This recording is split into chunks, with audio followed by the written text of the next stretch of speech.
Hi friends, welcome and welcome back to my channel Dhara's Cooking Demo. இன்னைக்கு நம்ம கருவாடு தொக்கு தான் பார்க்க போறோம். வீடியோக்குள்ள போறதுக்கு முன்னாடி சேனல் ஃபர்ஸ்ட் டைம் பார்க்கறவங்க இதெல்லாம் சப்ஸ்கிரைப் பண்ணாம இருக்கவங்க ப்ளீஸ் கீழ இருக்க ரெட் கலர் பட்டன் டச் பண்ணி சப்ஸ்கிரைப் பண்ணிக்கங்க. பக்கத்துல இருக்க பெல் ஐகான் பிரஸ் பண்ண மறந்துடாதீங்க. இப்போ டிஷ்க்கு தேவையான இன்கிரிடியன்ட்ஸ் என்னென்னன்னு பார்க்கலாம். நான் வந்து துண்டு கருவாடு இது அதை எடுத்து வச்சிருக்கேன். அதுக்கு வந்து கூட போடுறதுக்கு ஒரு 10-15 பெரிய வெங்காயம், ஒரு சின்ன வெங்காயம் ரெண்டுமே வந்து ஃபைனாக சாப் பண்ணி வச்சுருக்கேன். உங்களுக்கு ஃபுல்லாக பெரிய வெங்காயம் வேணாலும் போட்டுக்கலாம், ஃபுல்லாக சின்ன வெங்காயம் வேணாலும் போட்டுக்கலாம், உங்கள் சாய்ஸ் தான் அது. அடுத்து ஒரு 5-6 பல்லு பூண்டு வந்து சாப் பண்ணி வச்சுருக்கேன். ஒரு 2 பச்சை மிளகா, கருவேப்பிலை 2 எடுத்து வச்சுருக்கேன். ஒரு 2 தக்காளி வந்து சின்ன சின்னதாக சாப் பண்ணி வச்சுருக்கேன். இப்போ காரத்துக்கு தேவையான பச்சை மிளகா போட்டிருக்கோம். இன்னும் கொஞ்சம் மிளகாத்தூள் போடுறது அதெல்லாம் நான் வந்து போடும்போது உங்களுக்கு நான் அளவு சொல்கிறேன். இப்போது பேன் அடுப்பில் வச்சு ஒரு 3 ஸ்பூன் எண்ணெய் ஊற்றிருக்கிறேன், ரீஃபைண்ட் ஆயில். இப்போது 2 ஸ்பூன் கிட்ட நல்லெண்ணெய் ஊற்றிக்கலாம். கடுகு சேர்த்துறேன், உளுந்து சேர்த்துக்கலாம். இப்போது கட் பண்ணி வச்சுருக்க வெங்காயம் சேர்த்துக்கிறேன். வெங்காயம் நல்லா சுருள வணங்கணும்.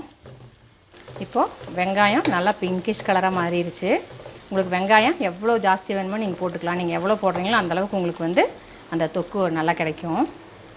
இப்போ இதில் வந்து கட் பண்ணி வச்சுருக்க பூண்டு சேர்த்துடலாம், பச்சை மிளகா, கருவேப்பிலை சேர்த்துடலாம். இப்போது பூண்டு பச்சை மிளகா சேர்த்து நம்ம கொஞ்சம் வதக்கியாச்சு. இப்போது கட் பண்ணி வச்சுருக்க தக்காளி உள்ளே சேர்த்துடலாம். தக்காளி வந்து நல்லா வதங்கணும். ஆக்சுவலாக தக்காளி நம்ம போட்டதே வந்து தெரியக்கூடாது, அந்தளவுக்கு நல்லா வதங்கணும். இப்போ கொஞ்சம் மூடி வைக்கலாம். அந்த வேர்த்து விடுறதுலே தக்காளி வந்து நல்லா நம்மளுக்கு மசிஞ்சிரும்.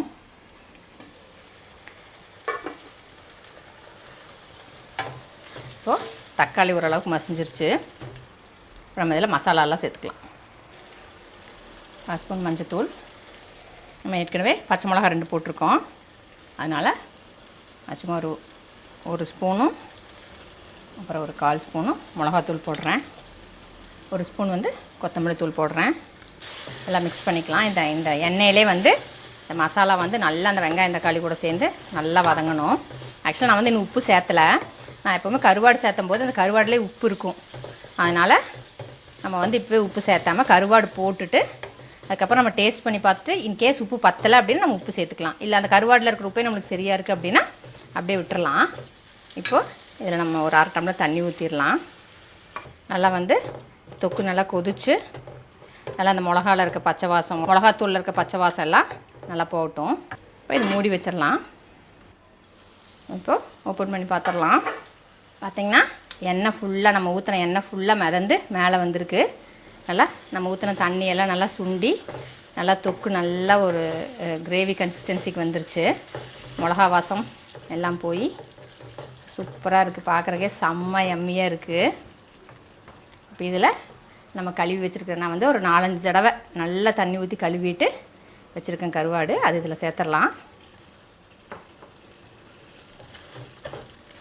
சேர்த்துட்டு எல்லாம் நல்லா ஒரு மிக்ஸ் பண்ணிவிட்டு நல்லா மிக்ஸ் பண்ணிவிட்டேன். இப்போ இந்த கருவாடு வேகிறதுக்காக நம்ம சும்மா ஒரு 5 மினிட்ஸ் கிட்ட வரைக்கும் மூடி வைக்கலாம். ரொம்ப நேரம் வேகணுங்கிறது கிடையாது. அப்புறம் எல்லாம் அப்படியே உடஞ்சி அப்படியெல்லாம் கரைஞ்சிரும். அதனால் ஒரு 5 மினிட்ஸ் கிட்ட கருவாடு வேகிறதுக்கு டைம் கொடுக்கலாம் நம்ம. இப்போ ஓப்பன் பண்ணி பார்க்கலாம். நல்லா நம்ம ஊற்றின எண்ணெயெல்லாம் சுண்டி நல்லா வெங்காயம் தக்காளியெல்லாம் சுண்டி எண்ணெயெல்லாம் நல்லா மிதந்து மேலே வந்திருக்கு. பார்க்குறக்கே அவ்வளோ கலர்ஃபுல்லாக அவ்வளோ எம்மியாக இருக்குது. நான் டேஸ்ட் பண்ணி பார்த்தேன். உப்பு வந்து நான் சேர்த்தவே இல்லை. அந்த கருவாட்டில் இருந்த உப்பே வந்து எனக்கு இந்த மொத்த தொக்குக்குமே எனக்கு வந்து சரியாக போயிடுச்சு. அதனால் கருவாடு செய்யும்போது மட்டும் உப்பு மட்டும் நீங்கள் பார்த்துட்டு கடைசியில் தேவைப்பட்டால் மட்டும் சேர்த்துக்கிட்டிங்கன்னா போதும். ரொம்ப ரொம்ப டேஸ்டியாக இருக்குங்க. கண்டிப்பாக ட்ரை பண்ணி பாருங்கள் ஃப்ரெண்ட்ஸ். இது ஒன்றுமே வேண்டாம், வெறும் ஒரு சாம்பார் வச்சு இந்த கருவாடு தொக்கு, இல்லை உங்களுக்கு சாம்பார் வைக்க கூட முடியலன்னா வெறும் ஒரே ஒரு ரசம் வச்சு இந்த கருவாடு தொக்கு செஞ்சிட்டிங்கனாலே அவ்வளோ டேஸ்டியாக அவ்வளோ எம்மியாக இருக்கும். கண்டிப்பாக ஒரு தடவை ட்ரை பண்ணி பார்த்துட்டு உங்கள் கமெண்ட்ஸ் வந்து எப்படி இருந்துச்சுன்னு சொல்லுங்கள். இப்போ எல்லாம் சேர்ந்து நல்லா கலந்து விட்டாச்சு. நான் ஸ்டவ் ஆஃப் பண்ணிடுறேன். இப்போது நான் வந்து பிளேட்டிங் பண்ணியிருக்கேன். கார்னிஷிங்க்கு கொத்தமல்லி தூவிடுறேன். அவ்வளோ எம்மியாக இருக்குது டேஸ்ட்டு, பார்க்குறக்கே அவ்வளோ கலர்ஃபுல்லாக சூப்பராக இருக்குது ஃப்ரெண்ட்ஸ். கண்டிப்பாக ஒரு தடவை ட்ரை பண்ணி பாருங்கள். வீடியோ பிடிச்சிருக்குன்னு நினைக்கிறேன், யூஸ்ஃபுல்லாக இருந்திருக்குன்னு நினைக்கிறேன். வீடியோ பிடிச்சிருந்தால் லைக் பண்ணுங்கள், ஷேர் பண்ணுங்கள், கமெண்ட் பண்ணுங்கள். இது வரைக்கும் சேனல் சப்ஸ்கிரைப் பண்ணாமல் இருக்கவங்க ப்ளீஸ் சப்ஸ்கிரைப் பண்ணிக்கோங்க. பக்கத்தில் இருக்க பெல் ஐக்கான் ப்ரெஸ் பண்ண மறந்துடாதீங்க. இப்போ என் வீடியோட அப்டேட்ஸ் உங்களுக்கு நோட்டிஃபை ஆகும். என்னோட எல்லா வீடியோஸும் நீங்கள் மிஸ் பண்ணாமல் பார்க்கலாம். இன்னொரு வீடியோவில் மீட் பண்ணுறேன். until then stay blessed and be happy always. Thank you.